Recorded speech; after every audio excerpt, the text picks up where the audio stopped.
আজকে আমাদের আলোচনার বিষয়বস্তু হচ্ছে যোজনী ইলেকট্রন এবং যোজনী। যোজনীকে আমরা যোজ্যতাও বলে থাকি। সেক্ষেত্রে আজকে আমরা যোজনী বা যোজ্যতা ইলেকট্রন এবং যোজনী বা যোজ্যতা নিয়ে আলোচনা করব।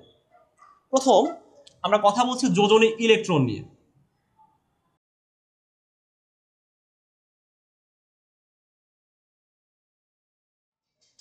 এখানে তোমরা সবাই দেখতে পাচ্ছ আমরা লিখেছি যোজনী ইলেকট্রন। প্রথমত প্রশ্ন হতে পারে যোজনী বিষয়টা কি বা যোজনী ইলেকট্রন বিষয়টা কি। আমরা গত ক্লাসে ইলেকট্রন বিন্যাস শিখেছিলাম গত অধ্যায়ে। আমরা যদি সোডিয়ামের ইলেকট্রন বিন্যাস করি বিষয়টা কেমন দেখায়, 1s2 2s2 2p6 3s1। এখন বলতো সোডিয়ামের সর্বশেষ কক্ষপথে কয়টা ইলেকট্রন আছে? একটা। আমরা জানি সোডিয়ামের সর্বশেষ কক্ষপথ অর্থাৎ তৃতীয় কক্ষপথ, 3 নম্বর কক্ষপথ, কয়টা ইলেকট্রন আছে? একটা। আমরা জানি কোন মৌলের সর্বশেষ কক্ষপথে মোট ইলেকট্রন সংখ্যাটাই ওই মৌলের যোজনী ইলেকট্রন। সোডিয়ামের সর্বশেষ কক্ষপথে মোট কয়টা ইলেকট্রন আছে? একটি। অতএব সোডিয়ামের যোজনী ইলেকট্রন 1। ব্যাপারটাকে আরেকটু ক্লিয়ার করে বোঝাই। আমরা যদি ক্লোরিন একটা নেই,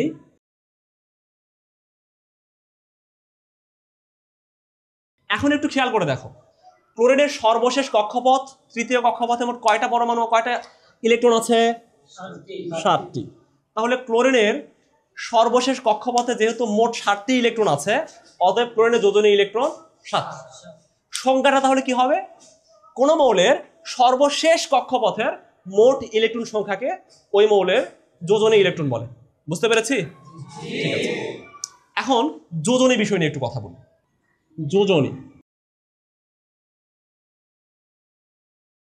যোজনী নিয়ে কথা বলতে হলে প্রথমে আমাদেরকে বুঝতে হবে যে একটা মৌল বিক্রিয়া করছে কেন। তো আমরা জানি একটা মৌল রাসায়নিক বন্ধন গঠনের সময় ইলেকট্রন ত্যাগ করতে পারে, গ্রহণ করতে পারে অথবা শেয়ার করতে পারে। তো এই যে ইলেকট্রন গ্রহণের মাধ্যমে অথবা ত্যাগের মাধ্যমে অথবা শেয়ারের মাধ্যমে মৌলসমূহ একে অপরের সঙ্গে যুক্ত হচ্ছে, এই যুক্ত হওয়ার ক্ষমতাকে বলে যোজন। ব্যাপারটা একটু সহজ ভাষায় ব্যাখ্যা করি। আমরা ধরে নেই 1 2 3 4 5 6 7 8। প্রতিটা মৌলই চাই সর্বশেষ কক্ষপথে 8টা ইলেকট্রন বিন্যাসের রূপ লাভ করে নিকটতম নিষ্ক্রিয় গ্যাসের মতো হতে। এটা প্রত্যেকেরই চাহিদা। তো এর জন্য কখনো মৌলগুলো ইলেকট্রন গ্রহণ করবে, কখনো ত্যাগ করবে। এখন প্রশ্ন হচ্ছে কারা গ্রহণ করবে এবং কারা ত্যাগ করবে। আমি ধরে নিচ্ছি যে আমার একটা বাড়ি করার জন্য 8 লক্ষ টাকার প্রয়োজন। বর্তমান আমার কাছে 1 লক্ষ টাকা আছে। স্বভাবতই আমি কি করব? 7 লক্ষ আমার জন্য ধারে নেওয়া সহজ নাকি 1 লক্ষ দেওয়া সহজ? সুতরাং এখানে যেহেতু একটা ইলেকট্রন আছে আর আরো 7টি ইলেকট্রন প্রয়োজন 8টা পূরণের জন্য, সুতরাং সে কি করবে? একটা ইলেকট্রন ত্যাগ করে দিবে। বুঝতে পেরেছি? 2 যদি হয় কি হবে? ত্যাগ করবে, কারণ 2টা ইলেকট্রন ত্যাগ করা খুব সহজ 6টা ইলেকট্রন গ্রহণ করার তুলনায়। আবার আমার সাথে 3টা ইলেকট্রন আছে। এখন 5টা নিয়ে আমি কি অষ্টক পূর্ণ করব নাকি 3টা ত্যাগ করব? 3টা ত্যাগ করা আমার জন্য সহজ, সুতরাং আমি ত্যাগ করছি। অনুরূপভাবে আমার কাছে 5টা ইলেকট্রন আছে। এখন বলো তো আমি কি ইলেকট্রন ত্যাগ করব 5টা নাকি 3টা কারো থেকে নিয়ে আমি অষ্টক পূর্ণ করব? এখন কিন্তু আর ত্যাগ করবে না, এখন ইলেকট্রন গ্রহণ করবে। 6টা হলেও গ্রহণ করবে, 7টা হলেও গ্রহণ করবে। এই যে ইলেকট্রন যারা ত্যাগ করছে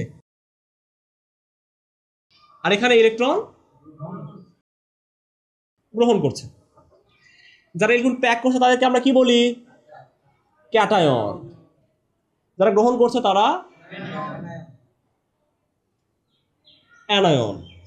যারা ত্যাগ করছে তারা ধাতু, যারা গ্রহণ করছে তারা অধাতু। বুঝতে পেরেছি ব্যাপারটা? এখন আমি ধরে নিচ্ছি ক্লোরিনের ইলেকট্রন বিন্যাস করলাম, আমরা সালফারের একটা করি। সালফার 16 কেমন হয়? 1s2 2s2 2p6 3s2 3p4। বলতো সালফারের সর্বশেষ কক্ষপথে মোট কতগুলো ইলেকট্রন আছে? 6টি। সালফারের যোজনী ইলেকট্রন 6। এটা আমরা একটু আগেই পরিষ্কার হলাম। এখন আমাকে বলো যে এর যোজনী কত? এটা আমরা একটু বোঝার চেষ্টা করি। যেহেতু সালফারের সর্বশেষ কক্ষপথে মোট 6টা ইলেকট্রন আছে, ও কি 2টা নিয়ে অষ্টক পূর্ণ করবে নাকি 6টা ত্যাগ করে দিবে? কোনটা সহজ? স্বভাবতই সে 2টা ইলেকট্রন গ্রহণ করবে, এই যে এর ক্ষমতা, অন্য মৌলের সঙ্গে যুক্ত হওয়ার ক্ষমতা দুটো ইলেকট্রন গ্রহণ, সুতরাং এর যোজনী হচ্ছে 2। অর্থাৎ এই মৌলের দুটো ইলেকট্রন গ্রহণের মাধ্যমে আরেকটার সঙ্গে যুক্ত হতে পারছে, সুতরাং এর যোজনী 2। এইভাবে আমরা লিখতে পারি। সংজ্ঞাটা কি হবে? একটা মৌলের অন্য মৌলের সঙ্গে যুক্ত হওয়ার ক্ষমতাকে যোজনী বলে। আবার লাস্ট আমরা উদাহরণ দিচ্ছি, magnesium 12, 1s2, 2s2, 2p6, 3s2। সর্বশেষ কক্ষপথে মোট কয়টা ইলেকট্রন আছে? 3টা। সুতরাং ম্যাগনেসিয়ামের যোজনী ইলেকট্রন কত? 2। ঠিক আছে? সর্বশেষ কক্ষপথে মোট কয়টা ইলেকট্রন আছে? 2। ম্যাগনেসিয়ামের যোজনী ইলেকট্রন 2। এখন কথা হলো, এই ম্যাগনেসিয়াম দুটো ইলেকট্রন ত্যাগ করে দিবে নাকি সে আরো 6টা নিয়ে অষ্টক পূর্ণ করবে? কয়টা ত্যাগ করছে? যেহেতু সে দুটো ইলেকট্রন ত্যাগ করছে, সুতরাং এর যোজনী 2। ব্যাপারটা কি পরিষ্কার হচ্ছে? কোন মৌলের অপর মৌলের সঙ্গে যুক্ত হওয়ার ক্ষমতাকে যোজনী বলে, এবং কোন মৌলের সর্বশেষ কক্ষপথের মোট ইলেকট্রন সংখ্যাকে ওই মৌলের যোজনী ইলেকট্রন বলে। আশা করি দুটা বিষয় সবার সামনে পরিষ্কার হচ্ছে। এরপরে কোনো সমস্যা থাকলে বলতে পারো। আমরা যথেষ্ট সহজ ভাষায় তোমাদের সামনে উপস্থাপন করার চেষ্টা করেছি। মাঝখানে একটা কথা বলে রাখা ভালো, এই যে 4 নম্বরে যে আছে, যে সমস্ত মৌলের সর্বশেষ কক্ষপথে 4টা ইলেকট্রন আছে, এরা কখনো কখনো ইলেকট্রন গ্রহণ করে, কখনো কখনো ত্যাগ করে। এই যে কখনো গ্রহণ করছে কখনো ত্যাগ করছে, এই জন্য এরা ধাতুও নয় অধাতুও নয়, এদেরকে আমরা বলি অপধাতু। যেমন কার্বন, সিলিকন, জার্মেনিয়াম ইত্যাদি। বুঝতে পেরেছি? ঠিক আছে।